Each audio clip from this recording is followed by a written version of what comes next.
Hi, I'm Josh Silver, President of Pulsed Energy Technologies.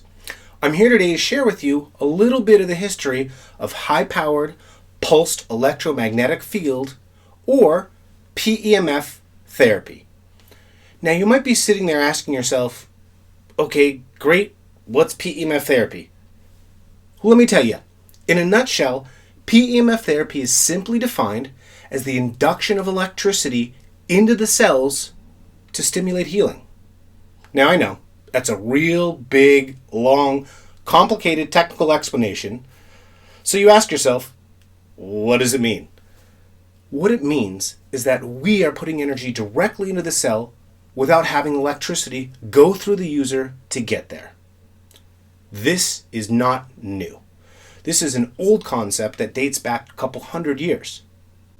In fact, in the mid to 1800s, the physicist Michael Faraday stumbled upon Faraday's Law of magnetic induction. Now this is important to us because it means that when we put electricity into a circle, it creates a corresponding magnetic field. But Faraday is not considered the grandfather of PEMF therapy. That belongs to this next gentleman that we're going to learn about. Right here, the man, the myth, the legend, Nikola Tesla. He's the guy who is truly behind this technology and really the first person we're going to talk about when we really look into and talk about the history of PEMF. Now, Tesla's death was not the end of pulsed electromagnetic field therapy. Rather, it was the beginning. It really kicked off or touched off the splintering of the technology and caused the development through the world of all of these other technologies related to PEMF therapy that you see in a chiropractic office and use today that really came from it. At his peak, Tesla was easily the modern world's most brilliant scientist. Now, while the Einsteins of the world were specialists in one or two areas, Tesla was truly a master of them all.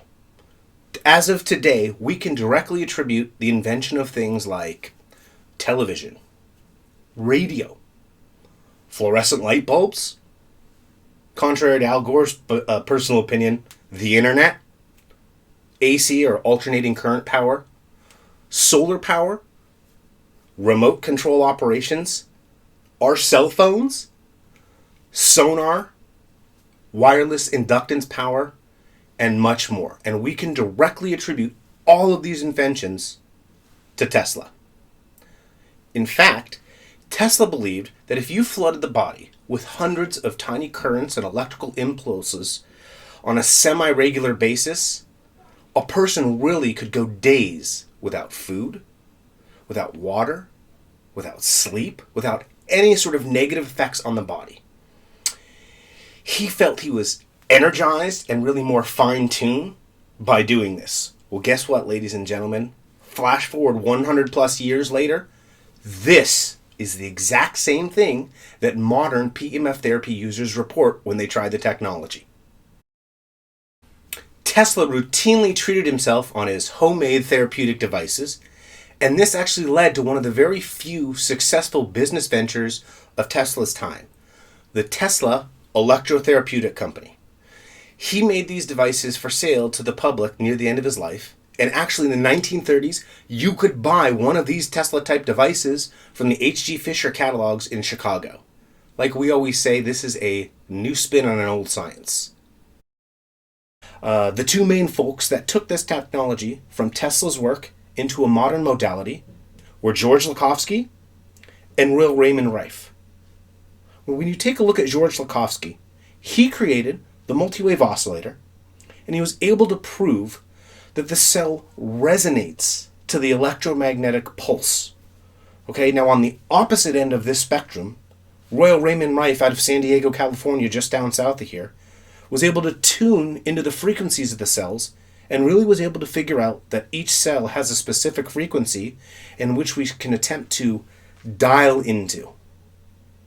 Now, when we talk about Royal Raymond Rife, we also talk about a man who's extremely controversial, not only back then, but even to this day. Now, I believe that in maybe 1939, the headline of the San Diego Union Tribune said something to the effect of Rife cures cancer. Local man develops technology that eradicates tumor in laboratory. Now, if you think about it, pretty spectacular for 1939. But by the mid-40s, he went from hero to zero overnight. Now, why is that?